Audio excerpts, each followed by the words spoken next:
Quartz, South Africa, home of the Spirit Quartz. Lovely formation of what is so interesting about this particular piece, or this section.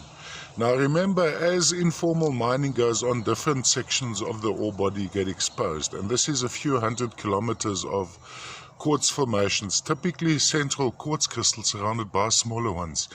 In this case, what is essentially the difference, it's as if there's a almost botryoidal underlay to these quartz crystals, so most likely chalcedony, although on the cross section I don't see that. Tiny quartz crystals coating the whole specimen.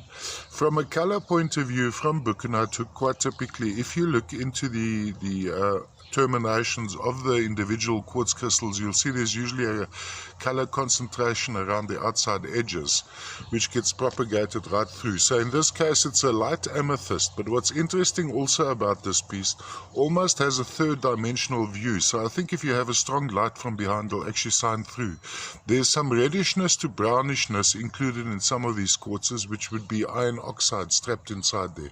As you're seeing, it's slightly overexposed. I think the still pictures currently are pretty accurate of the actual specimen, all the way from South Africa, from the home of the Spirit Quartz, Buchananock and surrounds.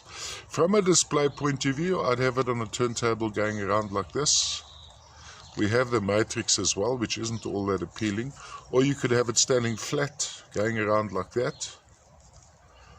And then here we have something rather interesting. When you look at this section, it's as if there is a core with these little crystals going around it. But not, I can't typically see a core quartz crystal as one would expect from Buchananock.